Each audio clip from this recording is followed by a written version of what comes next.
Bonjour et bienvenue donc dans votre revue économique dans laquelle nous passerons en revue les grandes actualités qui façonnent l'économie mondiale, des stratégies audacieuses de puissance à l'organisation de coopération de Shanghai à Tianjin, aux confrontations technologiques entre grandes puissances en passant par les défis sécuritaires en Europe et les premiers signes concrets de reprise industrielle en zone euro, sans oublier la flambée historique du prix de l'or, reflet des incertitudes économiques et géopolitiques actuelles. Lors du sommet de l'Organisation de coopération de Shanghai qui s'est tenu à Tianjin les 31 août et 1er septembre dernier, Xi Jinping a présenté une stratégie visant à redessiner l'ordre économique mondial en contournant les institutions dominées par les États-Unis et leurs alliés. Devant plus de 20 dirigeants, dont Vladimir Poutine et Narendra Modi, il a dénoncé l'hégémonisme américain et plaidé pour un multilatéralisme fondé sur les intérêts du Sud global. Au cœur de cette stratégie, la dimension monétaire apparaît décisive. En effet, Xi a proposé la création d'une banque de développement de l'OCS ainsi qu'un système de paiements transnationaux destiné à réduire la dépendance au dollar. Ainsi, Pékin cherche à accélérer un processus de dédollarisation déjà amorcé par l'usage croissant du yuan dans le règlement des importations énergétiques, notamment russes. Depuis les sanctions liées à la guerre en Ukraine, la Russie a d'ailleurs basculé une part significative de ses échanges vers le yuan qui représente désormais une part majoritaire de ses réserves de change.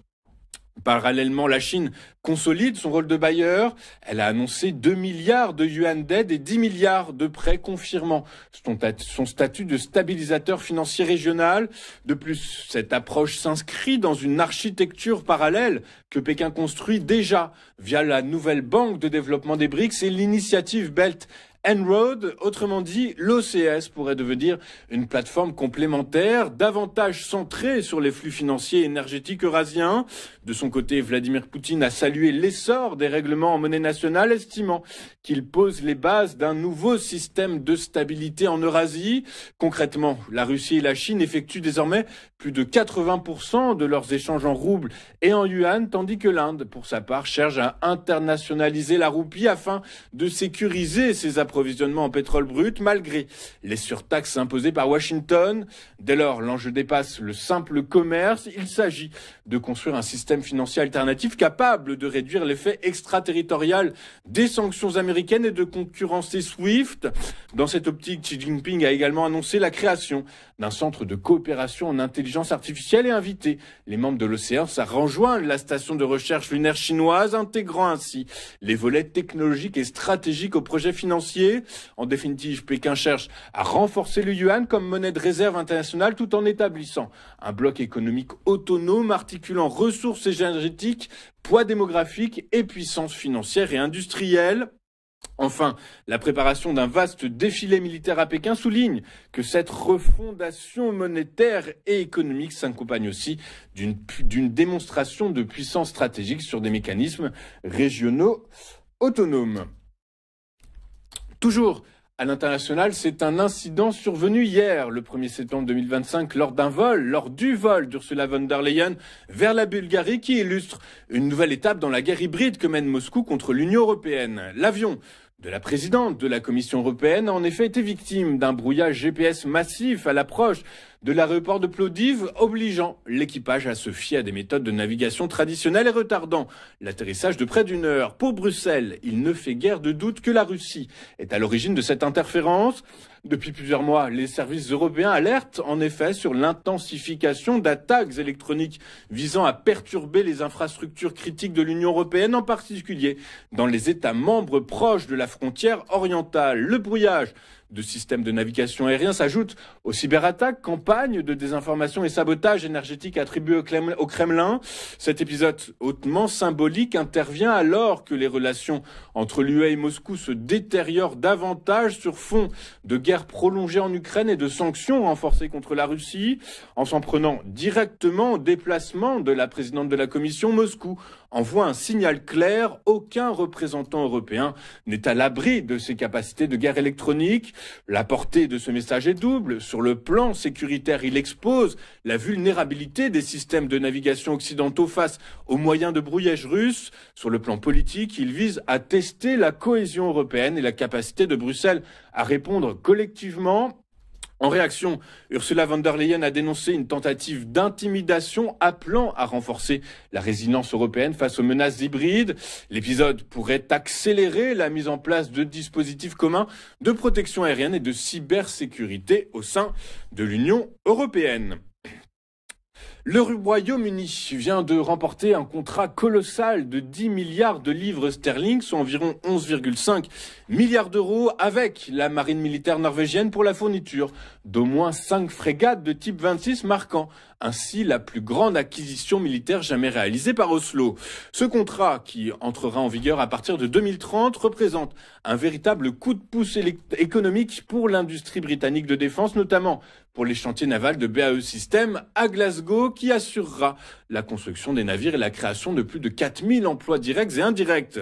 Sur le plan géopolitique, ce partenariat traduit une volonté commune de renforcer la sécurité en Atlantique Nord et face à la menace russe. Les frégates type 26 dotées de capacités avancées de lutte anti-sous-marine vont permettre à la Norvège et au Royaume-Uni d'opérer en synergie pour protéger les infrastructures critiques et surveiller les zones stratégiques, consolidant ainsi l'intégration opérationnelle entre les deux marines alliées. Ce choix norvégien, qui a écarté l'offre française de Naval Group malgré ses arguments en faveur de systèmes adaptés à la navigation locale, s'appuie sur la forte coopération militaire historique et la standardisation des équipements entre Londres et Oslo. Ce contrat illustre comment la combinaison d'intérêts économiques et de défis géopolitiques pousse à une collaboration renforcée au sein de l'OTAN, tout en soulignant la compétition intense dans le secteur européen de l'armement naval. En résumé, il s'agit d'un contrat majeur conjuguant retombées économiques significatives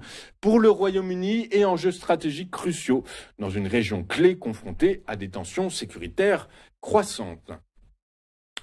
En août 2025, l'indice PMI manufacturier de la zone euro publié par S&P Global a atteint 50,7 points, marquant ainsi la première expansion mensuelle depuis juin 2022 et dépassant les prévisions initiales calculées, anticipées à 50,5 points. Ce franchissement du seuil critique de 50 indique, je vous le rappelle, une reprise technique du secteur portée principalement par une production industrielle en forte croissance, notamment en Grèce, en Espagne, en France et en Italie. En revanche, certaines grandes économies comme l'Allemagne et l'Autriche restent en contraction, bien que leur recul se soit atténué. Par ailleurs, cette progression des PMI reflète une amélioration des nouvelles commandes, lesquelles ont augmenté pour la première fois depuis près de 3 ans et demi. Plus précisément, cette hausse est tirée par une demande intérieure européenne renforcée, favorisant un commerce intra-européen plus dynamique. Néanmoins, cette dynamique reste tempérée par des suppressions d'emplois persistantes et une diminution continue des arriérés de travail pour le 39e mois consécutif, ce qui laisse à suggérer une pression à la baisse sur l'emploi industriel. Sur le plan des coûts, les intrants ont vu leur prix augmenter pour la première fois depuis mars, tandis que les prix de vente ont encore diminué, comprimant ainsi les marges des entreprises. De plus, les stocks d'achat et de produits finis ont connu une baisse marquée, tandis que les délais de livraison des fournisseurs se sont allongés, atteignant les niveaux les plus élevés depuis fin 2022.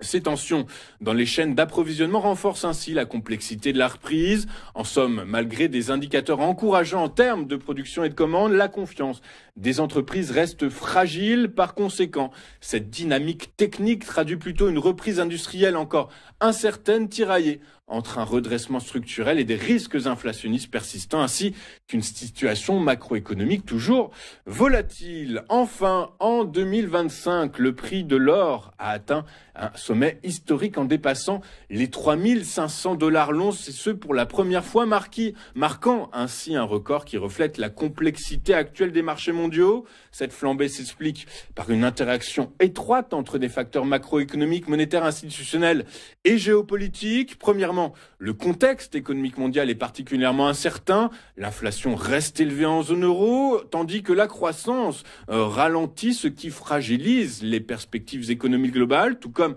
Aux États-Unis, dans ce climat, alors, s'impose comme une valeur refuge un actif tangible capable de protéger le capital contre la dépréciation monétaire. De plus, la confiance des consommateurs diminue, amplifiant la demande pour ce métal précieux. Deuxièmement, les politiques monétaires des grandes banques centrales de la planète jouent un rôle central. La Fed, la Réserve fédérale américaine et la BCE, la Banque centrale européenne, maintiennent des taux d'intérêt bas ou envisagent des baisses rendant les obligations moins rentables. Cette situation favorise les investissements dans l'or qui, bien que ne générant pas d'intérêt, garantit une protection contre la perte de valeur des devises.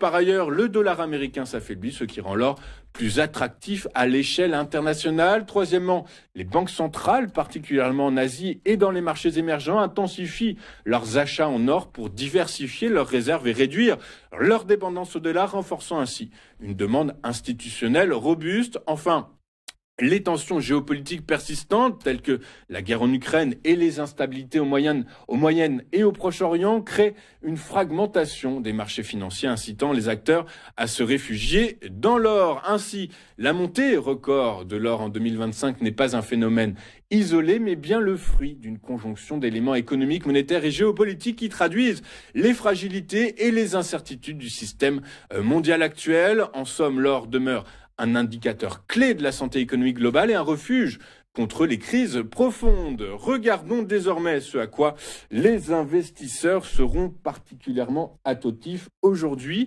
Et je vous le rappelle, hier, Wall Street était fermé. Ceci étant, d'abord, les investisseurs en cette fin de matinée resteront attentifs à la publication de l'inflation dans la zone euro. Cet après-midi, c'est aux États-Unis qu'il faudra se tourner puisque seront publiés à la fois l'ISM manufacturier mais également le PMI manufacturier aux États-Unis. Je vous rappelle que donc Wall Street était fermé pour la fête du travail et donc à l'ouverture on sera particulièrement attentif à comment réagiront les marchés financiers américains au revers reçu par Trump, puisque je vous le rappelle que un juge a déclaré les droits douaniers réciproques de l'administration Trump illégaux. Donc on verra comment les investisseurs américains se positionnent face à cette situation juridique. Regardons maintenant comment se sont comportées les principales places financières hier et en Europe. Dans des volumes anémiques en raison de l'absence de Wall Street, les principales places financières européennes ont clôturé en hausse, soutenues par la solidité des secteurs de la défense et des minerais précieux. À Paris, le CAC 40 a gagné 0,05% à 7707 points. À Francfort, le DAX a lui pris 0,51%. Le FTSE, lui, à Londres, a gagné 0,1%. Je vous rappelle que Wall Street était fermé hier pour fêter le travail sur les marchés pétroliers. Les prix ont clôturé en légère hausse hier, portée par une activité manufacturière soutenue en Inde et une résilience partielle en Chine, une tendance qui s'explique par un contexte économique où la forte demande asiatique compense les anticipations d'une surproduction mondiale. L'Inde affiche en effet son activité manufacturière la plus élevée depuis 2022, stimulant la demande énergétique, tandis que la Chine, malgré un 5e mois consécutif de contraction, montre une légère amélioration.